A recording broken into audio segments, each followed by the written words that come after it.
ಸೀರೆಗೆ ಇರುವಂಥ ಸೌಂದರ್ಯ ಯಾವ ಉಡುಪಿನಲ್ಲೂ ಇಲ್ಲ ಅಂತೀನಿ. ನೀವೇನಂತೀರಾ? ನೋಡಿ ಎಷ್ಟು ಸುಂದರವಾದಂಥ ಸೀರೆ, ಸಿಲ್ಕ್ ಮಟೀರಿಯಲ್ಲು. ಸೀರೆ ತಗೊಂಡ್ರಾಗಲೆಲ್ಲ ಮೇಂಟೈನ್ ಮಾಡೋದನ್ನು ಕೂಡ ಕಲಿತ್ಕೊಳ್ಬೇಕು. ಈಸಿ ಮೆಥಡನ್ನು ಉಪಯೋಗಿಸ್ಬಿಟ್ಟು ಸೀರೆಗೆ ಕುಚ್ಚನ್ನು ಹಚ್ಬೋದಿತ್ತು. ರೆಡಿಮೇಡ್ ಸಿಕ್ಬಿಡುತ್ತೆ, ಸ್ಟಿಚ್ ಮಾಡಿಬಿಡ್ಬೋದು.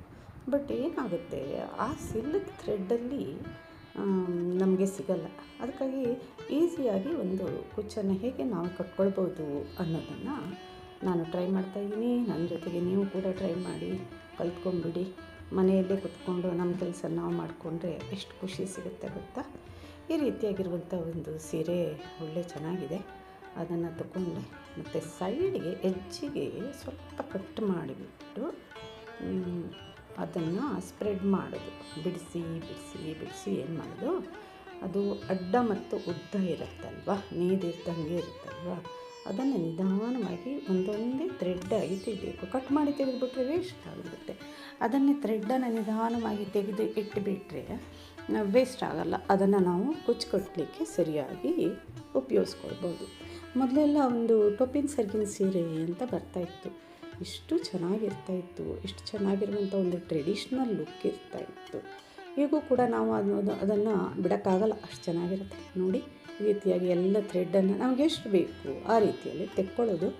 ಆಮೇಲೆ ಒಂದು ಬಾಚಣಿಯನ್ನು ತಗೊಂಡ್ಬಿಟ್ಟು ನೀಟಾಗಿ ಬಾಚಿ ಕೈಯಲ್ಲಿ ಬಂದಂಥ ಮತ್ತು ಥ್ರೆಡ್ಡನ್ನೆಲ್ಲ ತಗೊಳ್ಬೋದು. ಲಾಸ್ಟ್ ಎಡ್ಜಿಗೆ ಎಷ್ಟು ಬೇಕಲ್ಲ ನಮಗೆ ಮೀಡಿಯಮ್ ಕೈಯಲ್ಲಿ ತಗೊಂಡ್ಬಿಟ್ಟು ಅದನ್ನು ಸ್ವಲ್ಪ ಸುರುಳಿಯಾಗಿ ಸುತ್ಕೋಬೇಕು. ಥ್ರೆಡ್ಡನ್ನು ಯಾವ ರೀತಿಯಾಗಿ ಟ್ವಿಸ್ಟ್ ಮಾಡ್ತೀವಲ್ಲ ಆ ರೀತಿಯಾಗಿ ಸುತ್ತಿ ನಿಧಾನವಾಗಿ ಹೆಬ್ಬೆರಳಿನ ಸುತ್ತಿ ಅದನ್ನೇ ಅದೇ ಹೆಬ್ಬೆರಳಿನ ಒಂದು ಗ್ಯಾಪಲ್ಲಿ ಪಾಸ್ ಮಾಡಿ ಎಳೆದು ಬಿಟ್ಟರೆ ಆಯಿತು.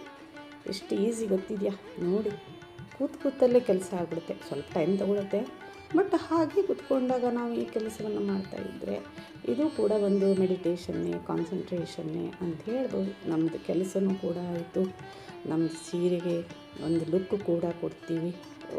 ಕರೆಕ್ಟಾಗಿ ಇಲ್ಲಾಂದರೆ ಅದೇನಾಗುತ್ತೆ, ಜಸ್ಟ್ ಬೀಡಿಂಗ್ ಮಾಡಿ ಯಾವುದೋ ಒಂದು ಕ್ವಾಲಿಟಿದು ಗುಚ್ಚನ್ನು ಲೇಸ್ ಥರ ಸ್ಟಿಚ್ ಮಾಡಿಬಿಟ್ರೆ ಕಾಲಾಂತರದಲ್ಲಿ ಏನಾಗುತ್ತೆ, ಸೀರೆ ಕಲರ್ ಇರುತ್ತೆ, ಆ ಒಂದು ಲೇಸ್ ಹಚ್ಚಿರ್ತೀವಲ್ಲ ಗುಚ್ಚಿಂದ ಅದ್ರ ಕಲರು ಫೇಡ್ ಆಗಿಬಿಡುತ್ತೆ. ಯಾಕೆಂದರೆ ಈ ಥ್ರೆಡ್ಡಿಗೆ ಆ ಥ್ರೆಡ್ಡಿಗೆ ಡಿಫ್ರೆನ್ಸ್ ಇರುತ್ತೆ. ಅದಕ್ಕಾಗಿ ನಾವೇನು ಮಾಡಬೇಕು, ನಮ್ಮ ಸೀರೆಯಲ್ಲೇ ಎಲ್ಲ ಥ್ರೆಡ್ ಹೊರಗೆ ಬರುವಂಥ ನಿಧಾನವಾಗಿ ಮಾಡಿಕೊಂಡು ಸ್ವಲ್ಪ ಮಟ್ಟಿಗೆ ಏನು ಬರುತ್ತಲ್ವ, ಹೇಗೆ ತಗೊಂಡಿದ್ದೀನಿ ನೋಡಿ, ಎಷ್ಟರ ಮಟ್ಟಿಗೆ ತಗೊಳ್ಬೋದು ಅಂಥೇಳಿ. ಅದು ನಿಮ್ಮ ಇಷ್ಟ, ಎಷ್ಟು ಬೇಕೋ ಅಷ್ಟು ತಗೊಳ್ಳಿ. ನಾನು ಒಂದು ಸ್ವಲ್ಪ ತಗೊಳ್ತೀನಿ, ಅದನ್ನು ಈ ರೀತಿಯಾಗಿ ಟ್ವಿಸ್ಟ್ ಮಾಡ್ತೀನಿ, ಹೆಬ್ಬೆರಳಿನ ಸುತ್ತ ತಗೊಳ್ತೀನಿ. ಜಸ್ಟ್ ಒಂದು ಸ್ಮಾಲ್ ಗ್ಯಾಪ್ ತೊಗೊಂಡ್ಬಿಟ್ಟು ಅದರೊಳಗಡೆಯಿಂದ ಪಾಸ್ ಮಾಡಿ ಎಳೆದು ಬಿಟ್ಟರೆ ಏನಾಗುತ್ತೆ ಅಂತಂದರೆ ಒಂದು ಚಿಕ್ಕ ಗಂಟು, ನಾಟ್ ಅಂತ ಹೇಳ್ತೇವೆ. ತುಂಬ ಸೇಫ್ ಆಗಿಬಿಡ್ತು. ಸೀರೆಗೂ ಕೂಡ ಬೀಡಿಂಗ್ ಮಾಡುವಂಥದ್ದು ಪರಿಸ್ಥಿತಿ ಇಲ್ಲ. ಹೊಲಿಗೆಯನ್ನು ಸಾರಿ ಬೀಡಿಂಗ್ ಮಾಡಬೇಕಾಗಿಲ್ಲ. ಅಂಚನ್ನು ಹೊಲಿಯೋದು ಅಂತ ಹೇಳ್ತೇವೆ. ಹೊಲಿದ್ಬಿಟ್ಟು ಅದರ ಮೇಲೆ ಏನೂ ಒಂದು ಮಾಡಬೇಕಾಗಿಲ್ಲ.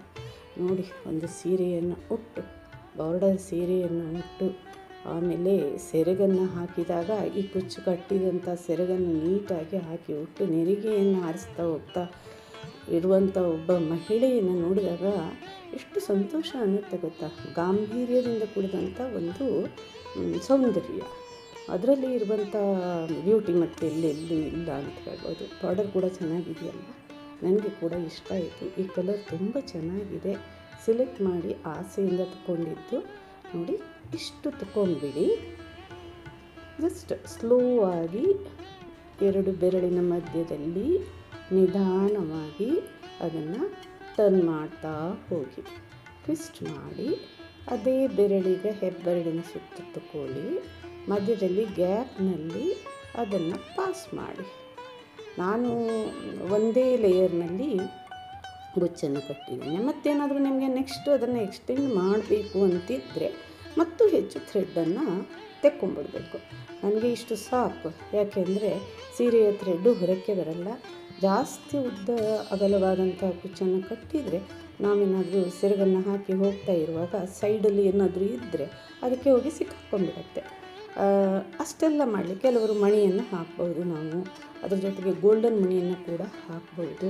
ಗೋಲ್ಡನ್ ಮಣಿ ಹಾಕಿದರೆ ತುಂಬ ಚೆಂದ ಕಾಣುತ್ತೆ ಮಣಿಯನ್ನೆಲ್ಲ ಹಾಕಿದರೆ. ಆದರೆ ಕಾಲಾಂತರದಲ್ಲಿ ಏನಾಗುತ್ತೆ, ಅದು ಕೂಡ ತನ್ನ ಒಂದು ಕಲರ್ ಫೇಡ್ ಆಗಿಬಿಡುತ್ತೆ. ಅದಕ್ಕಾಗಿ ಎಷ್ಟು ಇದೆಯಲ್ಲ ಇದರೊಳಗಡೆ ಕೆಲವರು ಜರಿಯನ್ನು ಕೂಡ ಸೇರಿಸ್ತಾರೆ.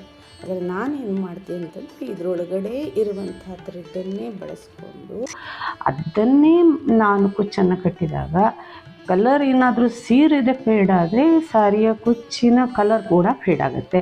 ಎಲ್ಲಿಯವರೆಗೆ ಸಾರಿ ನೀಟಾಗಿರುತ್ತೆ ಅಲ್ಲಿವರೆಗೆ ಸಾರಿಯ ಕುಚ್ಚು ಕೂಡ ಇರುತ್ತೆ. ನೀವು ಕೂಡ ಇದನ್ನು ಟ್ರೈ ಮಾಡಿದರೆ ನಿಮಗೂ ಕೂಡ ಒಂದು ಕಲೀಲಿಕ್ಕಾಗುತ್ತೆ. ನಾವು ಮಾಡಿದ್ದು ಹೇಳುವಂಥ ಒಂದು ಅಭಿಮಾನ ಕೂಡ ಇರುತ್ತೆ. ಫ್ರೆಂಡ್ಸ್, ಏನಾದರೂ ಸಬ್ಸ್ಕ್ರೈಬ್ ಮಾಡಿಲ್ಲ ಅಂದರೆ ಸಬ್ಸ್ಕ್ರೈಬ್ ಮಾಡಿ, ಲೈಕ್ ಮಾಡಿ, ಶೇರ್ ಮಾಡಿ. ನೀವು ಕೂಡ ಒಂದು ಸಾರಿಯನ್ನು ತಗೊಂಡು ಈ ರೀತಿಯಾಗಿ ಟ್ರೈ ಮಾಡಿ ಒಟ್ಟು ಖುಷಿ ಪಡಿ. Thank you.